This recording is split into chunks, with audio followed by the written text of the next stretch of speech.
Start हो गया। बिस्मिल्लाहिर्रहमानिर्रहीम। अस्सलाम वालेकुम। GCN न्यूज़ के एक और लाइव प्रोग्राम के साथ मैं सलीम तूफ़ानी। नाजरीन, पाकिस्तान के हालात दिन ब दिन ठीक होने के बजाय ख़राब सूरत हाल की जानिब बढ़ते और नज़र आ रहे हैं। लेकिन बहुत सी बात, एक अहम बात कहना चाहूँगा कि किसी भी रियासत का दारोमदार सिर्फ उसके हुक्मरानों पर नहीं होता, बल्कि कई रियासती इदारे बैक वक्त उसको सपोर्ट कर रहे होते हैं और उसको चला रहे होते हैं।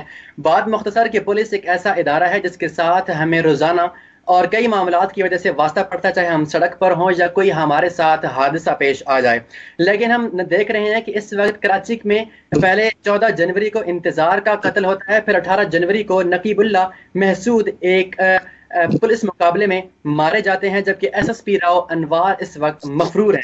पुलिस के SSP यानी 18 स्केल का एक ऑफिसर इस वक्त गायब है, जिसको पूरे पाकिस्तान की जुडिशरी और पाकिस्तान का सिस्टम इस वक्त ढूंढ रहा है, लेकिन ना आसमान जानता है ना जमीन जानती है कि इस वक्त SSP राव अनवार कहाँ हैं। इस हवाले से बात करेंगे। मेरे साथ मौजूद हैं सीनियर मोस्ट सहाफ़ी हैं, जर्नलिस्ट हैं, एनालिस्ट भी हैं और पाकिस्तान और एशिया के हालात के हवाले से बहुत गहरी निगाह रखती हैं। मेरे साथ मौजूद हैं सोबिया मुस्तफ़ा, लंदन से, यूके से मौजूद हैं। आपका बहुत बहुत शुक्रिया। और साथ हमारे साथ मौजूद होंगे एनालिस्ट हैं और पाकिस्तान के हालात पर कड़ी निगाह रखे हुए जल्दरम मजीद, आप भी यूके से हैं। आपका बहुत बहुत शुक्रिया। सबसे पहले सोबिया, मैं आपकी तरफ बढ़ना चाहूँगा। कराची में इस वक्त जो हालात हैं वो आपके सामने हैं कि नकीबुल्ला महसूद का कत्ल हुआ 18 जनवरी को, और उसके बाद कहा गया कि वो बेगुनाह शहरी था और उसका किसी भी दहशत गर्दाना कार्रवाई से ताल्लुक नहीं था। उसके बाद क्या होता है कि SSP राव अनवार को GIT के सामने पेश होने का हुक्म दिया जाता है, लेकिन वो गायब हो जाते हैं। पूरे पाकिस्तान की मशीनरी उनके पीछे लगी हुई है, लेकिन वो गायब हैं। और इस वक्त सुप्रीम कोर्ट ने 3 दिन की मोहलत दे रखी है कि राव अनवार को पेश किया जाए, लेकिन वो पेश नहीं हो रहा है। सबसे पहले तो ये बताएं कि क्या SSP राव अनवार का आपको क्या लगता है, ये कोई जाती फेल था या इसमें कोई पॉलिटिकल इन्वॉल्वमेंट मौजूद है? वालेकुम अस्सलाम मिस्टर सलीम तूफानी, बहुत बहुत शुक्रिया। आप मुझे लाइन पर इधर लंदन से लेके आए पाकिस्तान में। तो बात सबसे पहले ये आती है कि देखिए किस वजह से किया गया ये कत्ल। ठीक है, आप सबसे पहले तो ये देखिए कि उस नौजवान जिसको हम कहते हैं कि जो नकीब, मिस्टर नकीब थे, नकीब, उनको क्यों कत्ल किया गया। उसके सबसे पहले आप पहले जड़ में जाएं, क्यों किया गया। सबसे पहले तो हमें तो ये नजर आ रहा है, जहां पे हम यूके में बैठ के देख रहे हैं, वो लिबरल माइंडेड थे, कुछ करके दिखाना चाह रहे थे। तो जितने भी लिबरल माइंडेड नौजवान हैं पाकिस्तान के अंदर या पाकिस्तान से बाहर, और जिनको मुसलमान भी कहते हैं और वो कहते भी कलमा भी पढ़ते हैं, तो उनको सबसे पहले तलवार उनके सर पे लटक रही होती है। क्यों, ये बताइए मुझे। और ये जहां तक राव अनवर का ताल्लुक है, तो आप मुझे ये बताइए, कसूर में जितनी लड़कियां मारी गईं और उसके बाद जो ज़ैनब की भी लाश मिली, उसके पीछे भी यही बात चल रही है कि पुलिस कोऑपरेट क्यों नहीं कर रही। अब आप ये सोचिए क्यों नहीं कर रही, ये तो जवाब आप लोगों को देना चाहिए ना, उधर पाकिस्तान में बैठ के। हम यहाँ पे यूके में बैठ के क्या जवाब दें। अब वजीरिस्तान में महसूद कबाइल है, जिसके ऊपर इसको मोहम्मद नकीब को इनको कहा गया कि ठीक है तुम ये टेररिस्ट हो। इस तरह तो महसूद कबाइल, इसका क्या मतलब है, तालिबान से एसोसिएट किया जाएगा। क्यों पाकिस्तान को तालिबान से क्यों एसोसिएट किया जाता है। और हर वक्त क्यों पाकिस्तान ने तालिबान को, अफगानिस्तान को पासपोर्ट्स दिए उस वक्त जिया गवर्नमेंट, राइट। तो उसके बाद अब ये सारा इल्जाम हम लेंगे पाकिस्तान वाले, तो चलो ठीक है, मैं तो यूके में, मैं ब्रिटिश हूं, ठीक है, हमने तो हाथ जोड़ लिए। लेकिन अभी पाकिस्तान वालों को तो कुछ करना है ना। तो ये जो पुराने मुद्दे थे, वो जो गड़े मुद्दे अब उखड़ भी रहे हैं ना, वो तो उखड़ेंगे ना। तो उनको उखाड़ के तो फिर उनको दोबारा भी तो दफनाए ना। करें हिम्मत मर्दा मदद खुदा। और उसके बाद ठीक है, आर्मी पाकिस्तान की मैं सलाम करती हूँ, उसको कोई भी ना जुटलाए। ठीक है, अगर आज पाकिस्तान के ऊपर कोई भी आंच आएगी तो मैं चाहती हूं कि आर्मी वापस आए। दैट्स माय मैं थोड़ी इमोशनल हो गई जी। जल्द आप लीजिए। जी हाँ, ये आपने इशारों में इतनी बड़ी बात कह दी है जो कि मेरे ख्याल में काफी समझने वाली है कि गड़े मुर्दे उखाड़ेंगे तो बहुत कुछ निकलेगा। और वाकई क्यों असल में इसके पीछे वजह क्या है? अपरेंटली जो एकदम पाकिस्तान में बातें की जाती हैं वो ऐसे आग की तरह फैलती हैं, बात इधर की होती है, बात उधर फैला दी जाती है, ध्यान इधर करना चाहिए और बातें फैला के ध्यान कहीं और करा दिया जाता है। अभी रिसेंट वाकयात हैं, कई चीजों में मीडिया पे आई हैं, यू टर्न लगा है।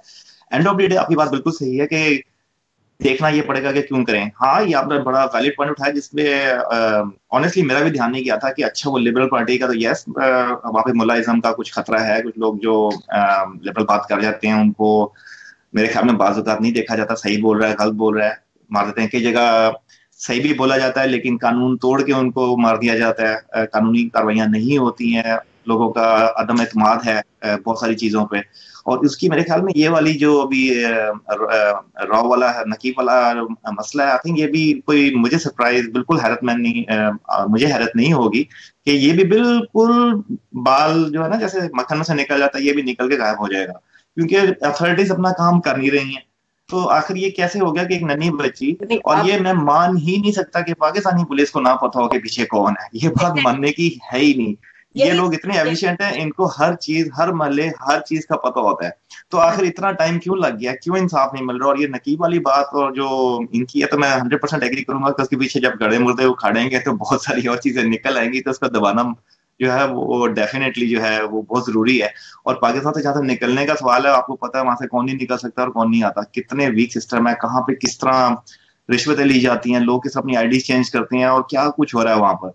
तो इसके पीछे अगर आप कह रहे हैं ना कि असल वजह क्या है, तो ये तो बहुत मुश्किल, क्या मेरे ख्याल में थोड़ा सा खतरनाक सवाल भी है, इसके खतरनाक जवाब भी हो सकते हैं बहुत सारे इसके पीछे।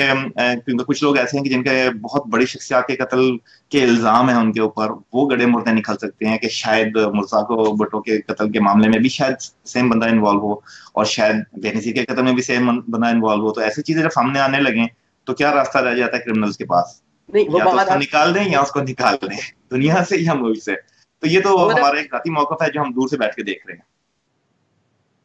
जी जी। के बाद 192 एनकाउंटर्स के बाद, ठीक है, वो एक नकीब का ऐसा कत्ल हुआ कि जिसके बाद सारी चीज खुल गई, और आज सारी चीजें खुलेंगी कि वो 444 लोग जिनको राव अनवार ने अपने मुकाबलों में मारा था, वो लोग कौन थे। मेरा सवाल यह है कि आपको इसमें पॉलिटिकल इंटरफेरेंस नजर आ रही है या सिर्फ ये पुलिस एज एन इंस्टीट्यूशन इसमें इन्वॉल्व है?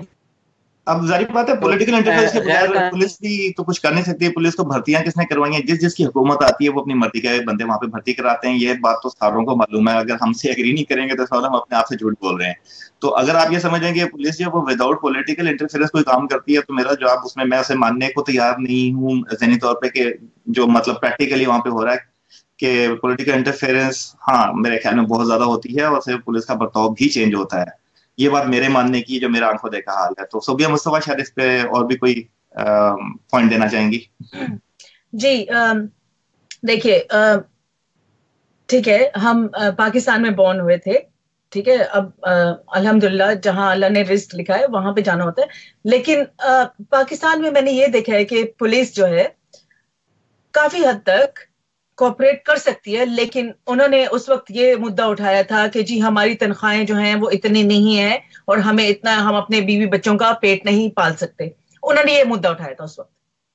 तो अच्छा चलो ठीक है, ये मुद्दा उठाया, लेकिन चलो अगर आपने रिश्वत भी खाई, आपने वो भी लिया, लेकिन यहां तक बेगैरती कहां तक पहुंच गई कि 14-15 ये जो 11 बच्चियां, इनको वहां पे जो मारा गया, उसके बाद यहाँ पे पुलिस क्या करी है? ये तो फिर बेगैरती हुई है, ठीक है। यहाँ पे तो पैसा और ये वो, ये कुछ नहीं। एक होता है कि चलो ठीक है, एक पेट की भूख, तो एक दिमाग की भूख, वो कौन सी है? ये मुझे नहीं समझ आता। चलो ठीक है, मैं वहां तक पुलिस के साथ हूँ। चलो ठीक है, आपको तनख्वाहें नहीं मिल रही, इतनी नहीं मिल रही, आपको नहीं मिला जा रहा, इतना नहीं, आप अपने फैमिली को सपोर्ट नहीं कर रहे, लेकिन ये क्या, दूसरों को क्या मतलब, वो ये तो गलत है ना बिल्कुल।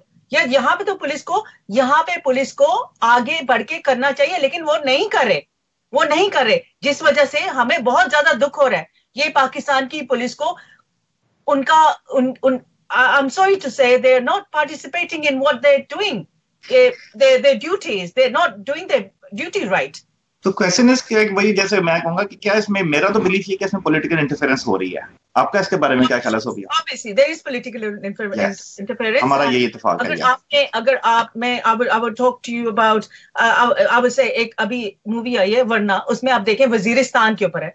यही वजीरिस्तान में वहां पे लड़की का एब्डक्शन होता है और वहां पे पुलिस और ये सारे वडेरे ये सब मिले हुए हैं, उठा के लेके जा रहे लड़की। So that is obviously political interference, और वहां पे पुलिस जो ऑब्वियसली पीछे रिट्रीट होती है, लेकिन यहाँ पे होना नहीं चाहिए, लेकिन क्या करें। अब क्या मतलब है कि सब कुछ पॉलिटिकल इंटरफेरेंस की वजह से होता है, तो जो पुलिस जो बहसीत इदारा है या जो पुलिस के ऑफिसर्स हैं, लोग हैं, तो मतलब वो इस चीज से बरी जिम्मा है? नहीं, बिल्कुल बरी जिम्मा नहीं है। क्यों बरी जिम्मा है? वो उनकी जिम्मेदारी है, ये उनकी जॉब है जिसका उनको पैसा मिलता है कि काश ये लोग हलाल को हलाल एक्सेप्ट करते हैं। ठीक है, उनको उनकी जॉब मिलती है वो सारा कुछ, लेकिन अब ये भी सोचिए कि ये मर्द है ना, अब पुलिस वाले भी मर्द हैं, ठीक है। अब इनको एक लड़की अच्छी लगी है और वो अच्छी लग रही है, तो वो उठा के लेके जाएंगे और वो सारा ये you know I don't want to get into nitty gritties, but obviously वो इस चीज को कंट्रोल करना पड़ेगा। कोई माँ बहन की इज्जत भी करना सीखो। बिल्कुल सही। तूफानी साहब, मैं आपसे एक सवाल करने लगा हूँ। हम जानते हैं कि आप होस्ट हैं यहाँ पे, लेकिन चूंकि आप पाकिस्तान से हैं तो मैं आपसे ये एक सवाल पूछूंगा कि कुछ वाकयात इस्लामाबाद में हुए थे, आपको याद होगा। एक बंदा था, उसने कुछ ब्लू एरिया में फायरिंग की थी, फिर उसको घेराव किया गया था। आखिर वो भी मुझे लगता है कि कुछ इसी मामले की कड़ी कुछ सिमिलैरिटीज हैं, क्योंकि मौका अगर देखें तो कुछ जो हिस्ट्री इस बंदे नकीब और इस मामले की है, जो मर्डर की है, तो वो मिलती वहीं से है, क्योंकि उसी कत्ल केस, उनके ही रिश्तेदारों के कत्ल केस में कुछ मामला ऐसे थे कि जिसकी वो सुनने में आया था शायद एक कड़ी थी। तो अब ये चीज आई है कि यहाँ पर फिर दोबारा उसको बाहर निकालने की कोशिश कर रहे हैं। पॉलिटिकल इंटरफेरेंस तो डेफिनेटली है, लेकिन ये जो एक मामला है जो बहुत पहले से बेनजीर के कत्ल का अभी तक नहीं पता लगा, मुर्तजा भुट्टो के कत्ल का नहीं पता लगा, और अब ये अचानक उसी से रिलेटेड एक बंदा आके कत्ल के हवाले से अभी एक तालिबान रहनुमा ने एक बुक लिखी है, उसमें उसने पूरी तरह डिटेल बताई है कि उसमें बैतुल्लाह महसूद इन्वॉल्व था और उसमें कौन कौन से लोग कहाँ से आए थे और किस तरीके से उन्होंने वो सारा ऑपरेशन किया, और जो लोग जो थर्ड हैंड था, जो काइंड ऑफ फैसिलिटेटर था वहां तक लाकत बाग तक लेकर आने वाला, तो वो उसने वो चीज़ वो वापस भी आ गया बहिफाजत तरीके से। उसने कहा था कि पाकिस्तान में उस वक्त जो बेनज़ीर का जलसा था उसमें सिक्योरिटी लैब्स की वजह से ये चीज़ हुई थी। और जहाँ तक उसका जो ब्लू एरिया वाला वाक़या था जिसमें वो अपनी बीवी के साथ आया था और जी बिल्कुल मैं समझ गया, लेकिन उसका भी ताहाल पाकिस्तान में इन दोनों का, उसका और नकीब के जो केस था, इनका कोई लिंक अभी तक नहीं बनाया गया। और दूसरी बात, क्यों नहीं बनाया गया?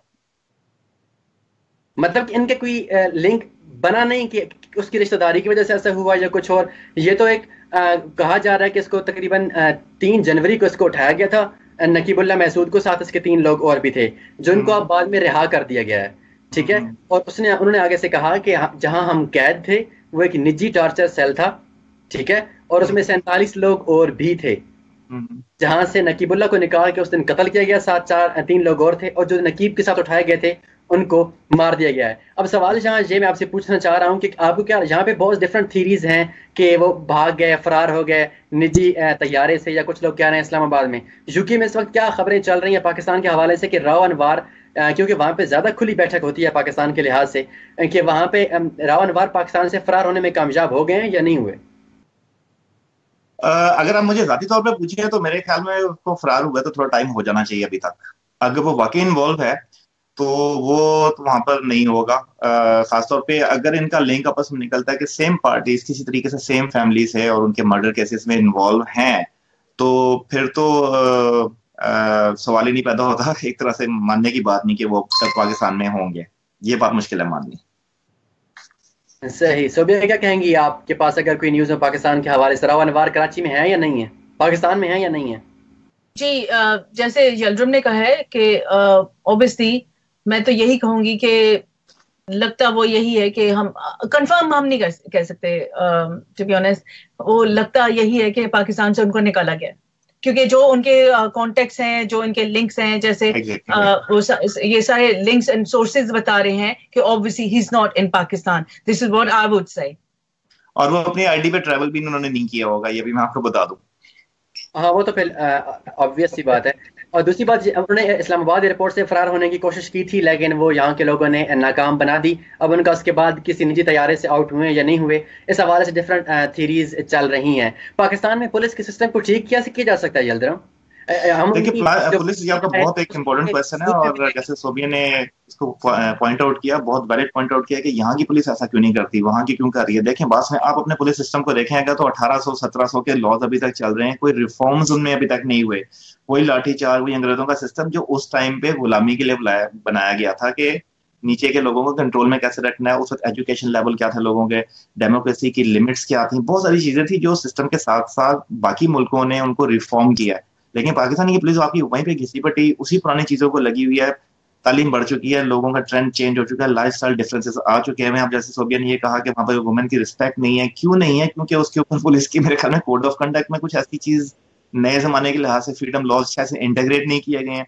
एजुकेशन ऑफ कोर्स उसमें बहुत इश्यू है, लेकिन जब तक पुलिस सिस्टम का रिफॉर्मेशन नहीं होगी, और उस जिस मुल्क को हम कहते हैं देखना, उसकी पुलिस को देखें, तो ये जितनी हरकतें हो रही हैं, जैसे सोबिया ने पॉइंट आउट किया, वेल पॉइंट आउट किया कि इतनी बच्चियों का मामला हुआ, नकीब के मामले में 45 कितने मर्डर्स हुए, political involvement, of course political involvement है। पॉलिटिकल इन्वॉल्वमेंट चाहे तो पुलिस रिफॉर्म्स भी हो सकते हैं, लेकिन वो क्यों नहीं होने दे रहे?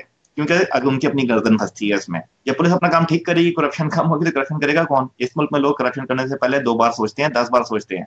सेक्रेटरी ऑफ स्टेट ने एक बार, आज से कुछ 10 साल पहले की बात है, यूके सेक्रेटरी ऑफ स्टेट ने एक बार एक सॉफ्टवेयर की कीज देना भूल गया था, उसको 2 साल की सजा हो गई। तो ये इसको कहते हैं लॉ की इम्प्लीमेंटेशन। किसने करवाई? पुलिस ने अरेस्ट किया। अब पाकिस्तान में क्या पुलिस किसी मिनिस्टर को अरेस्ट करेगी? अभी तक सस्पिशन के ऊपर किस किस को अरेस्ट किया है? क्योंकि उनका जो पुराना लॉ है वो इस चीज को मेरे ख्याल में आइडेंटिफाई नहीं करता कि ये लोग विद इन लॉ आते हैं। तो ये रिफॉर्मेशन जब तक पुलिस की नहीं होगी, फॉरगेट इट, कि लोगों को जस्टिस मिलेगा। एसएसपी राव अनवर को आसिफ अली जरदारी का राइट हैंड समझा जाता है, और जब से वो पुलिस सर्विस में आए हैं तब से आज तक वो मलीर में ही है। यानी डिस्ट्रिक्ट उनकी जो तैनाती है, उनका जो स्टेशन है, वो for the whole time ASI से लेकर आज एसएसपी तक जो है वो मलीर में रहे हैं। तो उसका तो फिर वाज़ेह मतलब है कि इसमें मैं तो नहीं कहना चाहता, खैर, लेकिन जरदारी साहब इन्वॉल्व हैं, फिर पॉलिटिकल इन्वॉल्वमेंट तो नहीं की हो सकती है। सोबिया क्या कहेंगी? देखें, पॉलिटिकल इन्वॉल्वमेंट तो है, वो डेफिनेटली है। देखें, आप भुट्टो के कत्ल से ले लें, पहले चलें कायदे आजम, स्लो पॉइजनिंग, उसके बाद जनरल अयूब, फिर उसके बाद भुट्टो का कत्ल, ठीक है, उस कत्ल क्या, फांसी जो दी गई, वो पॉलिटिकल इन्वॉल्वमेंट ही थी ना। yes. उसके बाद ज़ियाउल हक साहब, ठीक है, उनको मारा गया। फिर उसके बाद ये जो बीच में नवाज शरीफ तो आए थे बीच में, उनको भी वो जो करे, अच्छा, बेनजीर का कत्ल, ठीक है, उनके भाई का कत्ल मुर्तजा, वो वहां पे मारा गया। तो ये सारी पॉलिटिकल इन्वॉल्वमेंट नहीं है तो और क्या है, मुझे बताएं। ये पॉलिटिकल इन्वॉल्वमेंट है। और उसके बाद अब जो है जनरल मुशर्रफ जो वहां से, अच्छा, जो नवाज शरीफ अभी जो निकले हैं, तो चलो ठीक है, उन्होंने बहुत सारी गलत बयानियां की हैं, जो कुछ भी है, लीडर तो थे ना, जो भी है। अच्छा, ये उसके बाद अब यहाँ पे अब क्या हो रहा है? जनरल मुशर्रफ ने आके कर्जे सारे उतार दिए, लेकिन उसके बाद भी इस कौम को नहीं आई कदर के अच्छा एक लीडर क्या होता है। ये सारे मारे गए। अब किसको मारना है? ये पॉलिटिकल इन्वॉल्वमेंट नहीं है तो और क्या है, मुझे बताएं। अब किसको मारना है? नेक्स्ट कौन है?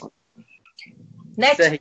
इसके अलावा अगर हम राव अनवर के टॉपिक से थोड़ा सा हट के बात करें, मैं पर्सनली ज़ाती तौर पर जो आज कहना चाहूँगा राव अनवर के हवाले से, वो ये कि राव अनवर के हवाले से ये है कि उनको निजी चार्टर्ड तैयारे से इस्लामाबाद में से लाहौर मुंतकिल किया गया है, और एक इंतहाई महफूज शेल्टर में है, और किसी भी वक्त उनकी फ़्लाइट कहीं भी किसी भी जगह की हो सकती है, और शायद उनके समंदरी रास्ते से उनके एस्केप का वो महफूज रास्ता बनाने की कोशिश की गई है।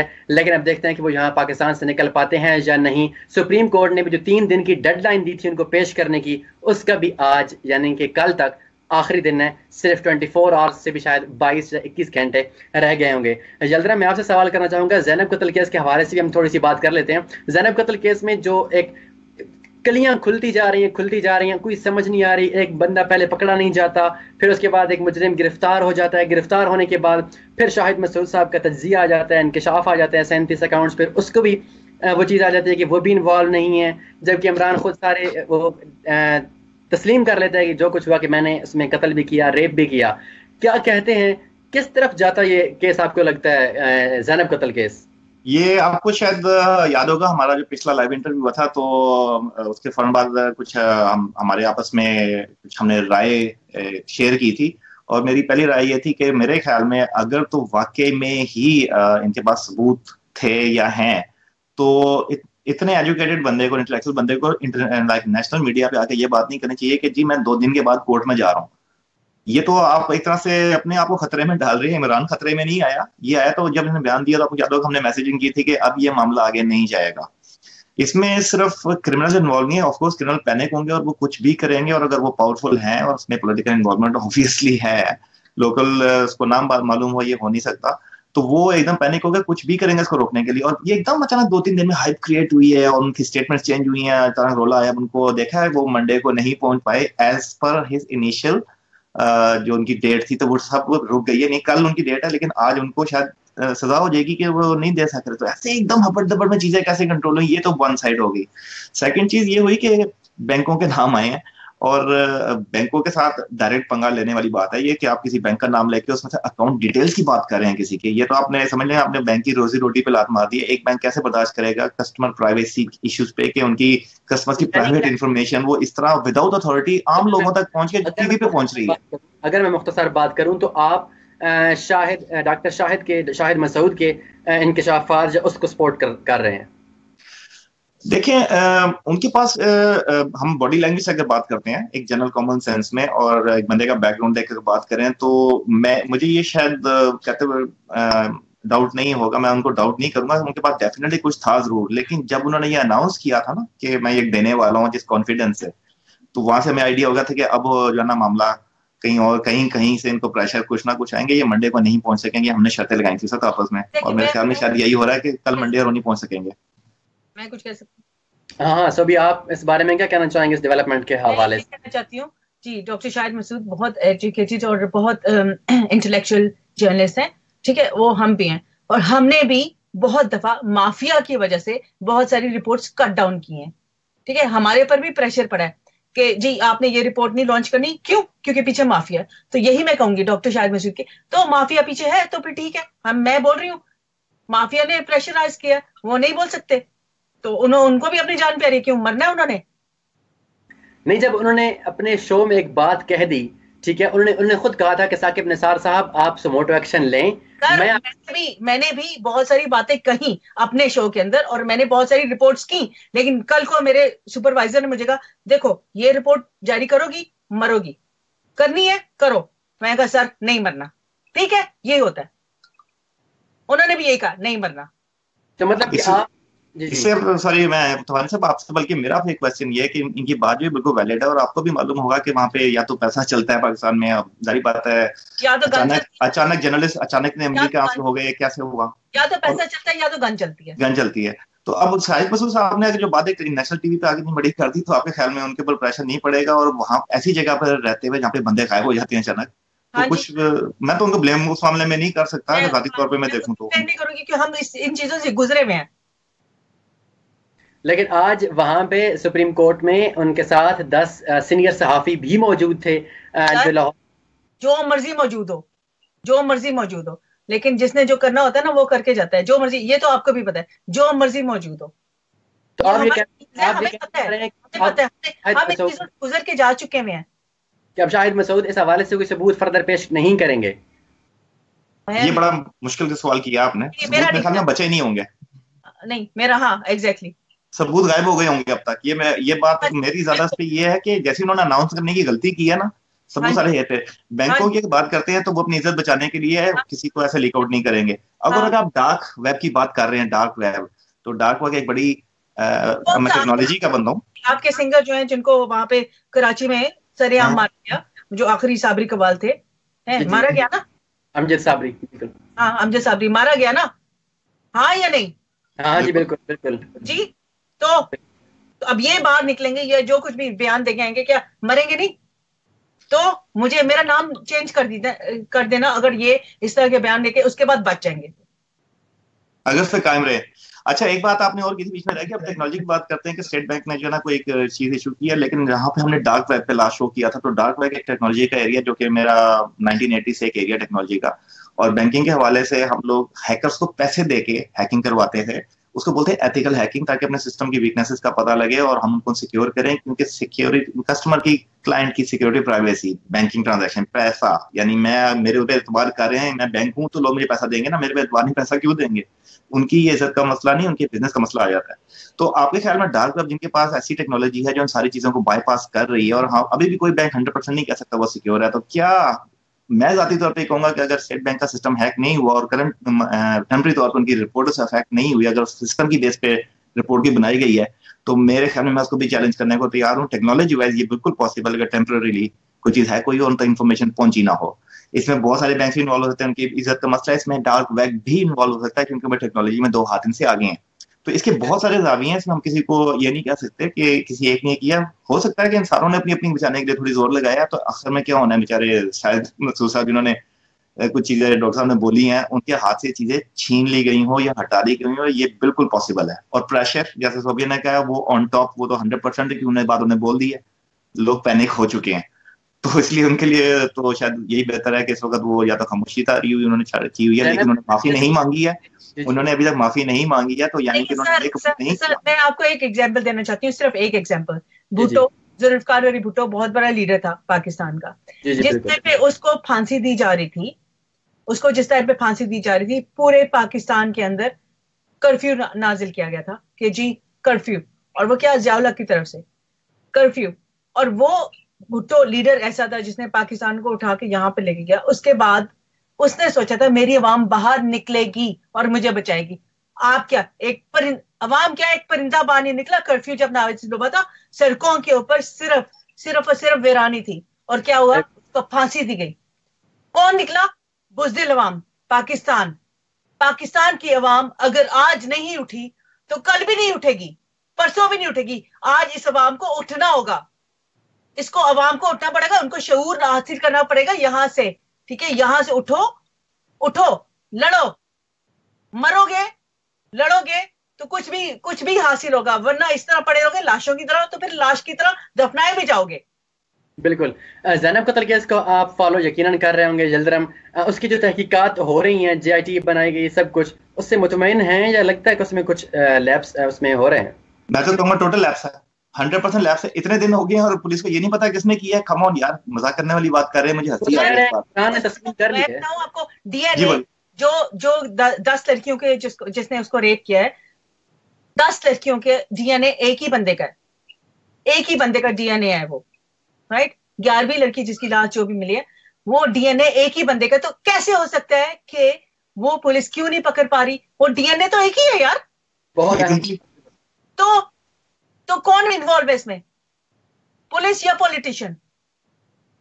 बताएं, आप मुझे बताएं, अब आप मुझे बताएं। मैं इस हवाले से मैं कुछ भी नहीं कहना चाहता। मैं पाकिस्तान में हालात आजकल वैसे साफियों के बड़े टाइट हैं, तो मैं तो इस हवाले से कमेंट नहीं करना चाहूंगा, लेकिन यही है, कर भी नहीं सकते क्योंकि आप वहां पे पाकिस्तान में बैठे हैं, आप उठाए जाएंगे। अब आपको जवाब मिला होगा कि शायद मसूद साहब क्या कुछ बोल चुके हैं और क्या कुछ नहीं बोल पा रहे, लेकिन एक बात है कि उन्होंने अभी तक माफी नहीं मांगी है, तो इसका मतलब है कि वो अपने मौक़िफ़ पे कायम है। हाँ जी, तो अगर वो मौक़िफ़ पे कायम है तो वो कोई सबूत क्यों नहीं पेश कर पा रहे? आखिर वो कैसे पेश करें? ये तो सवाल है कि वो पेश कैसे करेंगे, हम सब कुछ जानते हैं। सबूत पेश करना तो मर्दों का काम होता है, करें, मर्द बने। बिल्कुल, मैं भी तो ये कहता हूँ कि उसको सबूत को पेश किया जाए। तो शाहिद मसूद के हवाले से अलग JIT बनाई दी गई है कि जो जल्द अज जल्द तहकीकात करे कि जो शाहिद मसूद ने कहा था वो ठीक है या नहीं। खैर, इस हवाले से हम पहले बात कर चुके हैं, ज़ैनब कत्ल केस पे ही रहेंगे, और इस वक्त यकीनन आपने भी ये कह दिया। उसके अलावा जो बहुत अहम सवाल है, ज़ैनब की जो प्रेस कॉन्फ्रेंस हुई थी उसके वालिद के साहब के साथ, जो ज़ैनब के वालिद की, जिसमें मियाँ शहबाज शरीफ साहब और वो सबको खड़ा करके अप्रिशिएट कर रहे थे, क्लैपिंग श्लैपिंग और वो सारा सीन भी आपको पता है। उस पर कोई 1 लाइनर दीजिएगा बस। जल्दराम भाई पहले आप और फिर सोबिया मैं आपसे लूंगा। जी जल्दराम भाई। सॉरी यार, सवाल रिपीट करिएगा, मैं क्रॉस हो गया था बीच में, सुबह एक तरफ से जा रहे थे। मैं कहना चाह रहा हूं कि जो जब जिस दिन पकड़ा गया ना इमरान, जिसको कातिल है जो, बिल्कुल, उसको जिसने पकड़ा, उस दिन ज़ैनब के वालिद को भी बुलाया वज़ीर आला पंजाब शहबाज शरीफ ने, और उसको साथ बिठा के एक प्रेस कॉन्फ्रेंस की। आपने उस चीज को फॉलो भी किया होगा, ठीक है? और तालियां बजी, लोगों को उठा के उन्होंने क्लैपिंग करवाई, सब कुछ। उस हवाले से हम 1 लाइनर लूंगा आपसे। हाँ, उसमें सबसे पहली नोटिसेबल चीज तो ये थी कि जब प्रेस कॉन्फ्रेंस में उनके आगे से माइक भी हटाया गया था।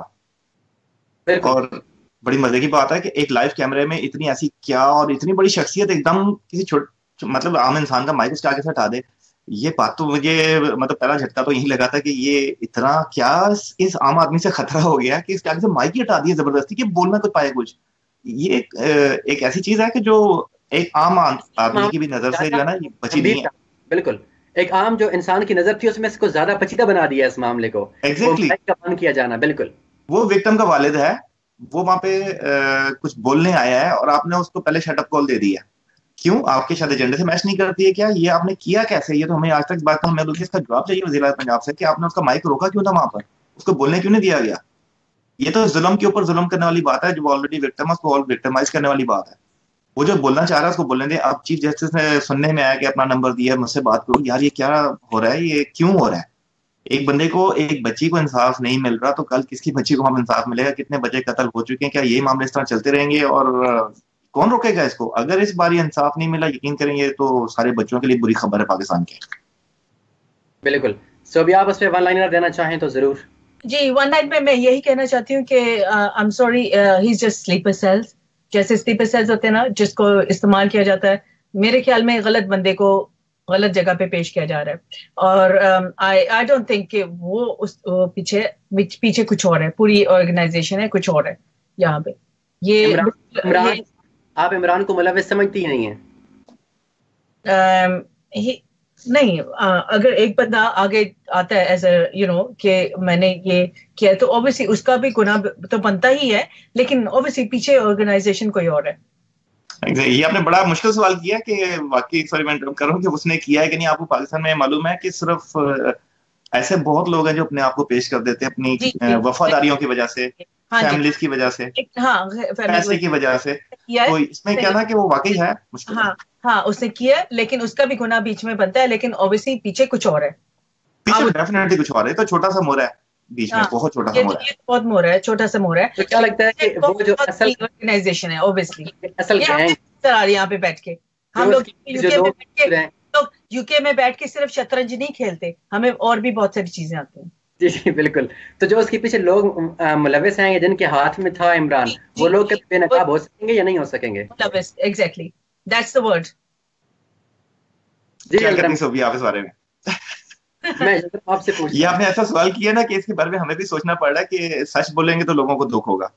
एग्जैक्टली। वरना जो होना होता ना, तो जितना टाइम गुजर चुका हुआ ना, अभी तक हो चुका होता भाई मेरे।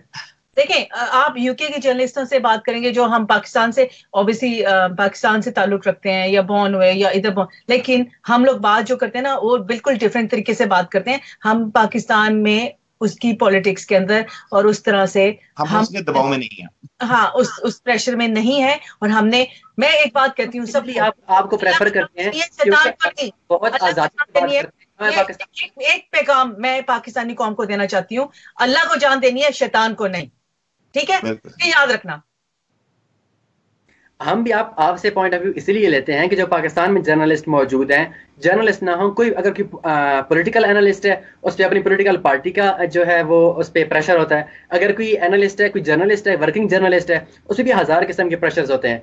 आप एटलीस्ट जो पाकिस्तानी प्रेशर्स होते हैं, स्टेक होल्डर्स स्टेट के या नॉन स्टेट के, उनके प्रेशर से आप आज़ाद हैं। तो आप बड़ी आज़ादी से और बड़ी आसानी से किसी भी चीज़ पे कमेंट कर सकते हैं। मैं तो खुल के वो सवाल भी नहीं पूछ सकता जो इस वक्त मेरे माइंड में चल रहे हैं, लेकिन ठीक है, लेकिन मैं इस वक्त जो मेरा एग्जैक्ट जो क्वेश्चन है वो ये है कि क्या जो बैक एंड पे लोग हैं वो सामने आ सकेंगे या नहीं? पार्ट बी ये कि अगर सिस्टम चेंज होता है, सिस्टम में मतलब हुकूमत, इलेक्शंस भी करीब है, चेंज हो जाती। मैं आपको बताऊं, पाकिस्तान का जवाब है आर्मी। आर्मी को लेके आओ, वो कंट्रोल करेगी पाकिस्तान को। इसके अलावा पाकिस्तान कंट्रोल नहीं होगा। मैं आज आपको लिख के दे देती हूँ, मेरा नाम लिख लो और वहां पे साइन ले लो, आर्मी आएगी। ये इन्होंने बड़ी इंटरेस्टिंग बात की है और मैं इनसे डिस्प्यूट भी नहीं करूंगा। आपने तूफान साहब दो सवाल किए। पाकिस्तान जो है बिल्कुल भी डिप्लोमेसी और बिल्कुल भी पॉलिटिशियंस से नहीं कंट्रोल होगा, ये होगा आर्मी से कंट्रोल। ये होगा आर्मी, एंड पाकिस्तान की army is the best army. बिल्कुल सही। अब इसमें मैं कुछ चीजें आपको बड़ी इंटरेस्टिंग ऐड करूं। तूफानी साहब, आपने जो 2 सवाल उठाए हैं, वो एक ही 2 सवाल है। वो कहते हैं कि आर्मी के आने से मार्शल लॉ ये वो पीछे हो जाता है कंट्री, नहीं, हमारी कंट्री आगे होगी, क्योंकि क्योंकि पॉलिटिशियंस हमारे इस काबिल नहीं हैं। इसमें सोबिया मैं कुछ ऐड करूंगा इनका कि दो चीजें इन्होंने पॉइंट आउट की हैं। एक इन्होंने कहा है कि पॉलिटिशियन चेंज होंगे, और एक दूसरा सवाल का है सिस्टम चेंज होने का। सिस्टम चेंज होने का, जब तक सिस्टम चेंज नहीं होगा आपका पाकिस्तान का, पॉलिटिशियन का नाम नहीं कर सकते। एक पॉलिटिशियन का नाम दीजिए, कौन से पॉलिटिशियंस? आप एक किसी पॉलिटिशियन नाम दे, मुझे बताइए कौन सा है।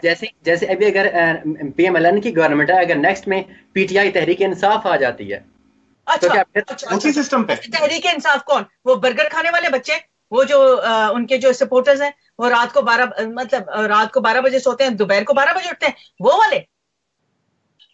मैं ये नहीं कह रहा कौन सा, लेकिन PTI तहरीक इंसाफ इमरान खान वाली टीम होती है ना, टीम होती है। वो बर्गर जो इमरान खान की आप बात कर रहे हैं ना, तो उनके साथ कौन है? इमरान खान की मैं रिस्पेक्ट करती हूँ, ओके, लेकिन उनके साथ कौन है? उनकी टीम कौन है? सारे यंग 20-20 साल के, और वो जो रात को 12 बजे सोते हैं, 12 तो नहीं, 4 बजे सुबह के, अच्छा 12 बजे शायद उठ जाते होंगे, लेकिन वो वाले क्या वो सपोर्ट करेंगे? वोट डालने के लिए भी उनको उठने के लिए मुलाजिम आता है कि जी उठ जाओ भाई, हैं, वो करेंगे।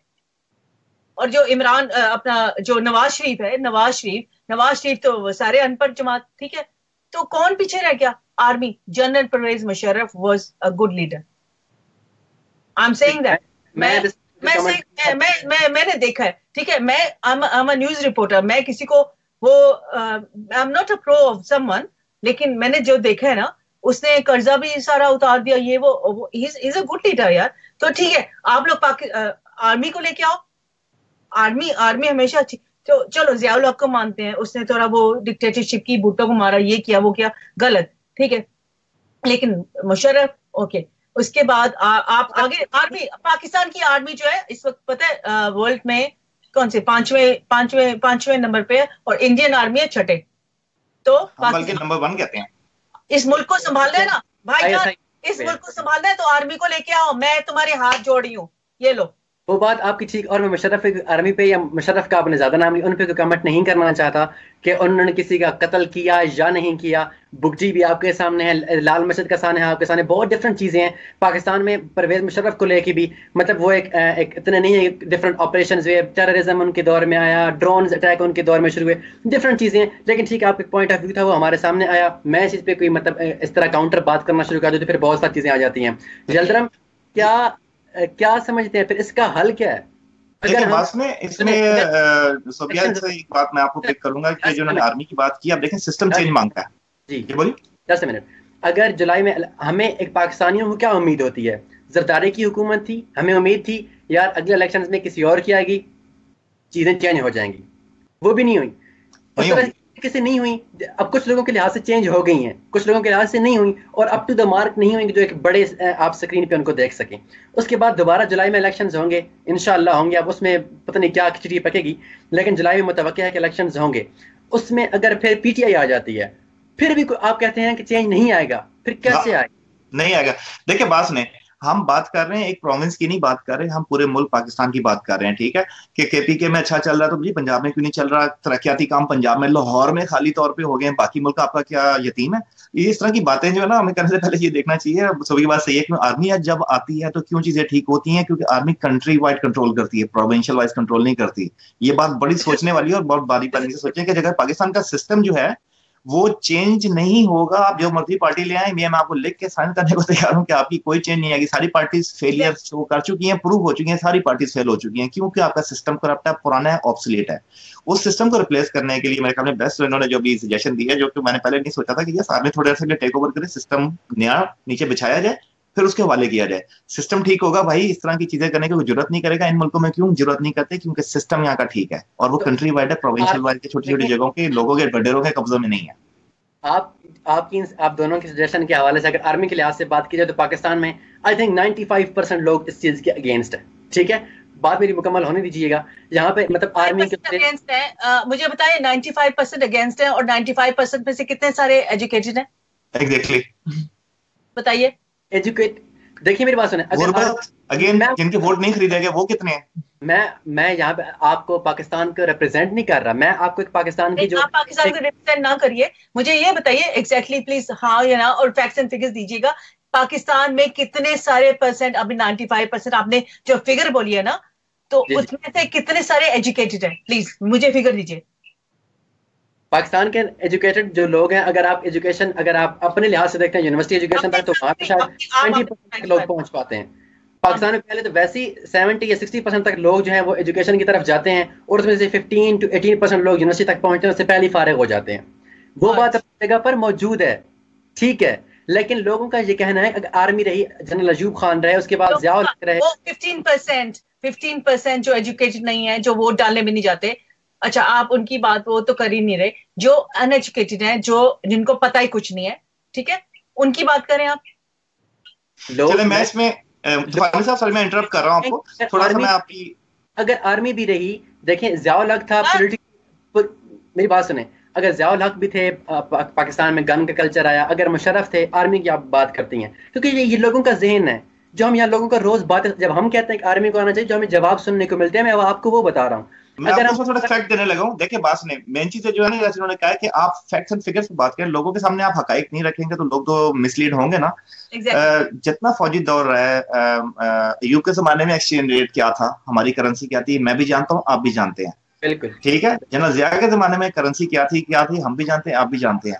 मुशर्रफ के जमाने में हाँ ठीक है, ग्रेजुअली ऊपर जा रही है, लेकिन कंट्रोल नीचे कब आई है, कब आपकी करेंसी में जान रही है, आपकी मैशत में, आपकी सेफ्टी सिक्योरिटी में जान रही है। अनफॉर्चुनेटली फैक्ट्स एंड फिगर्स यही कहते हैं कि वो सिर्फ आर्मी रूल के अंदर ही रही है, बाकी चीजों में आप अगर देखें तो हमारा इस वक्त तो बेड़ा गर्क हुआ होगा। आपका आज का जो एक वन लाइनर अगर आप दोनों का बयान मैं निकालूं तो वो ये होगा कि पाकिस्तान में आर्मी को टेक ओवर कर लेना चाहिए, सिस्टम रिप्लेसमेंट करके फिर वापस करें, सिस्टम ठीक करें, पुलिस रिफॉर्म्स, पूरा सिस्टम चेंज करें। I would say with capital letters, I would say with capital letters, YES with capital letters. Okay got it. अब दूसरी बात ये है कि अगर पाकिस्तान में दूसरी बात हो रही है वो टेक्नोक्रेट्स की हुकूमत की हो रही है, कि अगले निगरान हुकूमत की या टेक्नोक्रेट्स के जो है वो हवाले कर दी जाए हुकूमत, क्योंकि आर्मी डायरेक्ट एक बात बताएं मुझे प्लीज, भाई उसी सिस्टम पे ना जल्दी प्लीज आप एक्सक्यूज, आप टेक्नोक्रेट्स क्या होते हैं, आप प्लीज डिफाइन करिएगा। टेक्नोक्रेट्स तो उन लोगों को कहा जाता है जो किसी भी शोबे के माहिरीन होते हैं, उनका उन्हें मुताल्लिका शोबों में बैठा दिया जाए। अच्छा, तो यानी कि फिर आप वापस नवाज शरीफ को लेके आ रहे हैं? ये मैं नहीं कह रहा, आर्मी डायरेक्ट इन्वॉल्व नहीं होगी। पाकिस्तान में जैसे बहस चल रही है वो ये कि टेक्नोक्रेट्स हुकूमत संभालेंगे और बाकी जो पीएमएलएन पीपल्स पार्टी वगैरह हैं, इनकी डेफिनेशन इन्हीं को टेक्नोक्रेट्स। अच्छा, टेक्नोक्रेट्स की हुकूमत तो कोई भी पॉलिटिकल। आपने कितने पैसे दिए इस इंटरव्यू के लिए? जी नहीं जनाब, ये वाहिद इस वक्त चैनल चल रहा है जिसको हम सपोर्ट कर रहे हैं, जहाँ पे कम से कम मैं क्लेम करता हूँ कि जिससे मुझे खरीदने की कोशिश करनी है प्लीज गो अहेड, हम बेचने वाले नहीं है ना। ये तो इसी एक वाहिद चैनल है जो मैं कहूँगा थैंक यू वेरी मच, जो आप लोग बड़े इस वक्त सिंसियरली पाकिस्तान से मोहब्बत करने वाले हमारी तरह सच बोल रहे हैं और सच की ही कोशिश कर रहे हैं। और इधर आपको मैं सुबह आपको ये भी कहूंगा कि सच बोलने में, इधर आपको सच बोलने की इजाजत है, आप बोल सकते हैं, मैं तो बोल रहा हूँ, और जिससे मुझे कोशिश करनी प्रेशराइज करने की, प्लीज मोस्ट वेलकम। बस ठीक है, मैं आपसे वही सवाल करना चाहूंगा जो यहाँ की ग्राउंड रियलिटी होगी, जी जहाँ के लोग सोचते हैं या जहाँ के लोगों का जो ख्याल है, अब वो कैसे चेंज होंगे, वो मीडिया, मेन स्ट्रीम मीडिया ही करता है, ठीक है। अब देखिए जो हमारे जितने भी चैनल्स हैं वो यकीनन उन्हें पीछे कोई ना कोई ऑन करता है, ठीक है। अगर हम किसी तक कोई पैगाम पहुंचाना चाहते हैं तो फिर हमारे पास एक आज़ाद प्लेटफॉर्म होना चाहिए, और वो आपको मैंने मुहैया किया और मुझे एक ऑनर दिया कि आप मेरे सामने आए। तो इसलिए मेरा ये बात बनती है, या मेरा ये फर्ज बनता है कि आपसे वो सवाल पूछूं जो यहाँ एक आम इंसान के दिमाग में खटकते हैं। बिल्कुल सही, ठीक है। तो इस वक्त ये है कि जो लोग एक तो पॉलिटिकल एक प्रॉपर सिस्टम के थ्रू अगले 5 साल किसी और हुकूमत को मुंतकिल करना चाहते हैं, वो एक अलग लोग हैं। एक आर्मी की टेक ओवर के लोग शायद हैं, लेकिन इतना खुला मतलब इस चीज को, क्योंकि आर्मी खुद भी इस चीज से अब दूर हो गई है। फिर जो दूसरा ऑप्शन आता है ना पॉलिटिकल सिस्टम से हट के, वो आता है टेक्नोक्रेट्स की हुकूमत, ठीक है। तो मैं सिर्फ ये पूछना चाह रहा हूँ कि क्या आप चाहते हैं कि आप क्या चाहती हैं कि वो टेक्नोक्रेट्स की हुकूमत होनी चाहिए 2 साल के लिए, 3 साल के लिए, साल के लिए, या नहीं? ये फायदेमंद होगी आपका मतलब है? नो जी कि वो फायदेमंद होगी या नहीं? पहले आप बोलिए फिर मैं इसका जवाब देता हूँ। मैं सोचूं कि नहीं होनी चाहिए, और मेरे ख्याल में वो भी फेल करेगी, क्योंकि आप चीज का मालूम है आपको कि एक सिस्टम खराब है भाई, पुराना है, गाड़ी पुरानी हो चुकी है, जिस मर्जी ड्राइवर के वाले कर दो भाई उसका इंजन खत्म हुआ है, आप जिस मर्जी टेक्निकल बंदे मैकेनिक को बिठा दो, वो शायद 1 किलोमीटर चला पाएगा, फिर उसको रुकना पड़ेगा। सीधा सीधा जवाब देती हूँ, बिल्कुल सीधा सीधा। मुझे मैं यूके में बैठी हूँ, मैं सीधा सीधा कहती हूँ आर्मी को टेक ओवर करना चाहिए, मार्शल लॉ, और ठीक सिस्टम लाके ठीक लोगों के हवाले करें। ठीक है, बहुत बहुत शुक्रिया। हमारा वक्त भी अपने अख्ताम को पहुंचना चाह रहा है, बिल्कुल हम एंड पे हैं। सोबिया का पैगाम वन लाइनर मैं आपसे लेना चाहूंगा, फिर अपना प्रोग्राम वाइंड अप करता हूँ। कुछ कहना चाहेंगे तो जरूर कहें, अगर कुछ कहना चाहती हूँ। मैं यही कहना चाहती हूँ, ला इलाहा इल्लल्लाह मुहम्मद रसूलुल्लाह। इस नारे पे हमने पाकिस्तान बनाया था और इस नारे को कायम ही रखें हमें। जी यल्दरम। मैं ये कहूंगा, थोड़ा सा शायद कई लोगों को बुरा लगे मुझे इससे कोई गरज नहीं है, लेकिन खुदा के लिए उन लोगों को शर्म आनी चाहिए। डूब मरने का मकाम है कि जिनके हाथों में इंसाफ देने की अथॉरिटी है और वो इंसाफ नहीं दे रहे हैं, उनकी अपनी बेटियां और शायद माएँ इसमें इन्वॉल्व नहीं है, तो शायद ये है। लेकिन खुदा के लिए शर्म करें, वरना डूब मरे। और अगर नहीं तो थोड़ी सी गलत कर ले एक बंदा जो है अथॉरिटी में है, लॉ इन्फोर्समेंट में, पुलिस का भी, जिसको मालूम है कि असल मामला क्या है, वो खड़ा हो जाए ना, तो ये जड़ से उखड़ सकते हैं सिर्फ एक बंदे की हिम्मत से भी। तो कोई तो शर्म करे, कोई गलत करे, सच्चाई को सामने ले और इंसाफ दिलवा दे। क्या प्रॉब्लम है? बहुत शुक्रिया जल्दराम, और बहुत शुक्रिया सोबिया, आप हमारे साथ मौजूद थी आज के प्रोग्राम में। आज हमने बात की सबसे पहले एसएसपी राव अनवार के हवाले से, इस वक्त वो कहाँ हैं, और उनमें एक बात बहुत खुली सी है कि किसी भी पॉलिटिकल इंटरफेरेंस के बगैर एक बंदा 244 लोगों को कत्ल नहीं कर सकता।